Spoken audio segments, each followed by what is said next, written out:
আজকে আপনাদেরকে দেখাবো একটা jQuery লাইভ প্রজেক্টের ভিতরে একটা jQuery ছোট্ট একটা কাজ দেখাবো। KF এর ভিতরে একটা ভ্যালিডেশন। তো দেখেন আমি বিক্রয়তে গেলাম, যাওয়ার পরে এখানে মনে করেন আলু দিলাম। আলু দেওয়ার পরে অনেকগুলো লট আছে।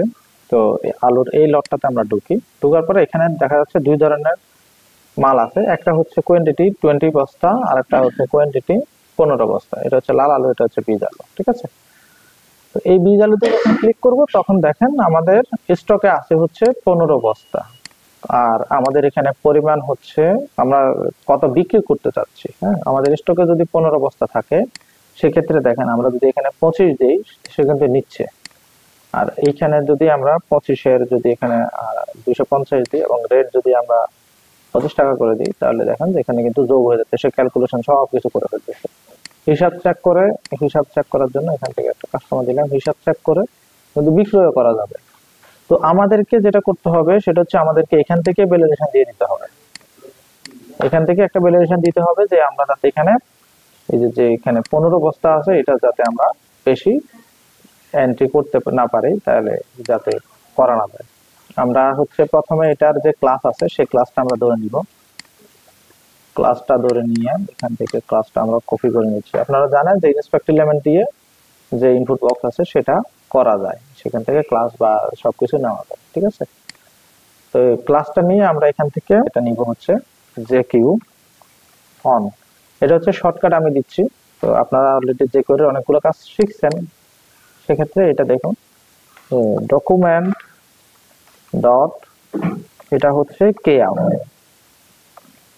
অন দিয়ে এটা দিব হচ্ছে কেআপ। আর এখানে এসে আপনারা জানেন এখানে আমাকে আমার ক্লাসের নামটা দিতে হবে, ঠিক আছে, দিলাম। ওকে। তো এইখানে আমাকে প্রথমে যে ভেরিয়েবল দিয়ে আমার এটা হচ্ছে আমাকে সাজেশন দিচ্ছে, ভেরিয়েবল নিয়ে আমাকে দিতে হবে হচ্ছে আমার স্টকে কত আছে সেটা। কথা বলবেন না, হ্যাঁ কথা বলবেন না ভাই, কথা বলবেন না, কথা বলিয়েন না, কাজ করেন, কথা বলিয়েন না, মনোযোগ দেন। আমাকে ধরতে হবে হচ্ছে এখানে আমার 15 যেটা আছে এটার কোনো ক্লাস আছে কিনা দেখতে হবে। তো 15-র এখানে কোনো ক্লাস নাই, তাহলে এটার আমি একটা ক্লাস দিয়ে দিই। এটা একটা ক্লাস দিয়ে আমি উপরে আসি।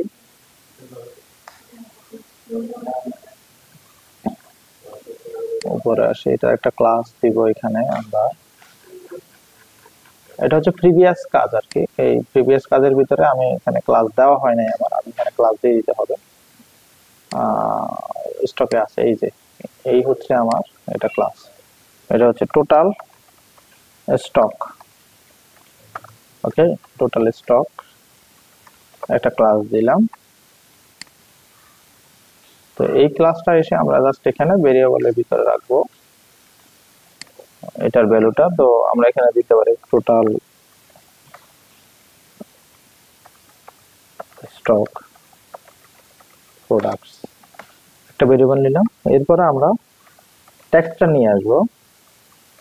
টেক্সট নিয়ে আসার জন্য প্রথমে সিলেক্টর, তারপরে ডট টেক্সট ফাংশন দিয়ে টেক্সটটা চলে আসে। তো এখন জাস্ট আমরা একটা অ্যালার্ট দিয়ে চেক করি যে আমাদের যে স্টকটা আসছে কিনা। অ্যালার্ট, এটাকে আমরা একটু রিলোড দিই।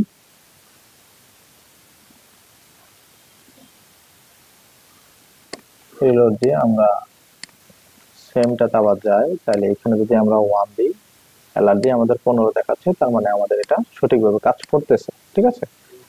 এখন আমরা দিব হচ্ছে কেএফ এর যে ভ্যালুটা সেটা আমরা এখানে নিব।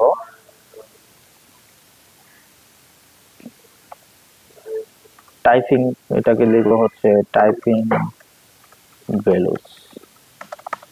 আর এটা হচ্ছে দিস ভ্যালু, মানে আমি যেটাকে টাইপ করতেছি সেই ফিল্ডের জন্য নিচ্ছি হচ্ছে দিস ভ্যালু দিয়ে। ওকে, এখন আমরা দিব ইফ, যদি আমাদের এটা যদি টাইপিং ভ্যালু থেকে যদি এটা ছোট হয়,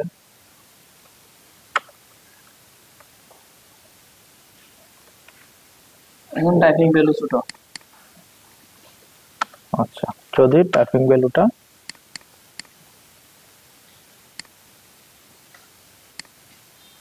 বড় হয়, সেক্ষেত্রে আমাদেরকে একটা ওয়ার্নিং দিবে ওয়ার্নিংটা আমরা একটা সুইট অ্যালার্ট বা একটা টোস্টার দিয়ে দিই।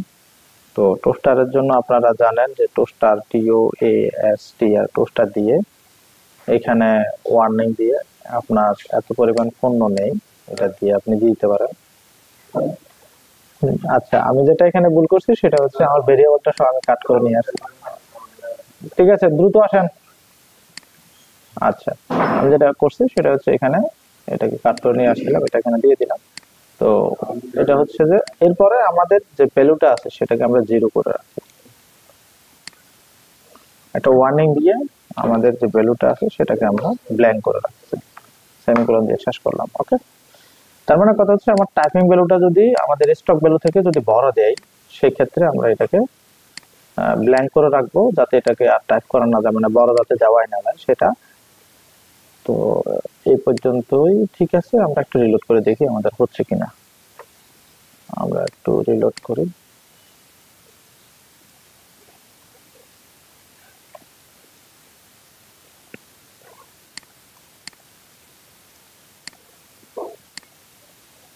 আমাদের 15, আমরা 20-এরটা দেখি, 20 বস্তা আমাদের আছে। তো এখানে আমরা 8 দিলে ছোট হয়ে গেছে না, 8 দিলে।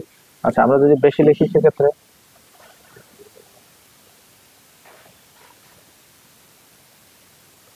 আচ্ছা আমাদের মনে হয় এটা উল্টো হয়ে গেছে, নাকি কোনো প্রবলেম হচ্ছে? আচ্ছা, এটাকে আমরা পার্স এন্ড করে দিই, সেক্ষেত্রে আমাদের আরো, বা পার্স ফ্লোট করে দিই, সেক্ষেত্রে আমাদের পুরো জিনিসটা ঠিক থাকবে আশা করি। পার্স ফ্লোট, আবার একটু রিলোড করতে হবে আমাদেরকে। 20 বস্তা যদি ধরি তাহলে 2, হ্যাঁ ঠিক আছে, এখন 0 1। আচ্ছা, এই যে ওয়ার্নিং আসতেছে, ঠিক আছে। এখন আমরা যদি 2 5 দিই সেক্ষেত্রে আমাদেরকে দেখাচ্ছে আপনি এত পরিমাণ পণ্য নেই। আচ্ছা, এখানে যে প্রবলেমটা হচ্ছিল সেটা হচ্ছে আমাদেরকে দুটাই স্ট্রিং আকারে সে নিছিল, হ্যাঁ, এটা এবং এটা দুটাই স্ট্রিং আকারে নিছিল, এই কারণে আমাদের কন্ডিশনটা চেক করতে পারা নাই। তো আরেকটা বিষয় হচ্ছে এখানে যদি আমরা 20 দেই, হ্যাঁ, এখানে মোট কেজির পরিমাণ যদি আমরা এই হচ্ছে 200 দেই, আর মোট পণ্যের দাম যদি আমরা 12 টাকা করে রাখি, সেক্ষেত্রে আমাদের এখানে যোগ হচ্ছে, এইখানে এসে কিন্তু আমরা আবার 25 কিন্তু এখানে আমরা বেশি দিতে পারতেছি। ঠিক আছে, তো এইটা যাতে বেশি দেওয়া না যায় সেক্ষেত্রে আমরা এটাকে এটার মতো করে সে ভ্যালিডেশন আমরা দিব এটাকে সেমটাতে। তো এখানে আমরা একটা করে নিই যে কোন ক্লাস আমরা এখানে দিছি, সেম একই ফাংশনের ভিতরে জাস্ট আমরা এখানে দিব কমা দিয়ে সেম ক্লাসটা আমরা এখানে বসা দিব। ক্ষেত্রে আমরা জাস্ট একটা রিলোড দিই, রিলোড দেওয়ার পরে আমরা আবার করে দেখি আমাদের হয়েছে কিনা। এখানে আমরা 10 দিলাম, এখানে মোট কেজির পরিমাণ দিলাম 150, এখানে আমাদের পণ্যের দাম আমরা 24 টাকা করে দিই, আর এইখানে এসে আমাদের যে 15, তো আমরা এখানে 25 দিই। ওকে, এটা ব্ল্যাঙ্ক হয়ে আছে, ঠিক আছে, আমাদের ভ্যালিডেশন হয়ে গেছে। 10 দিলে ঠিক আছে, আমরা যদি এখানে 12 দিই ঠিক আছে, জাস্ট এখানে যদি 15 দিই সেটাও ঠিক আছে, কিন্তু আমরা যদি 16 দিই সেক্ষেত্রে এটা ব্ল্যাঙ্ক হয়ে দেখাচ্ছে আপনার এত পরিমাণে পণ্য নেই। তো আজকের ভিডিও এই পর্যন্তই, আগামী ক্লাসে আপনারা উপস্থিত থাকবেন। অসংখ্য ধন্যবাদ সবাইকে।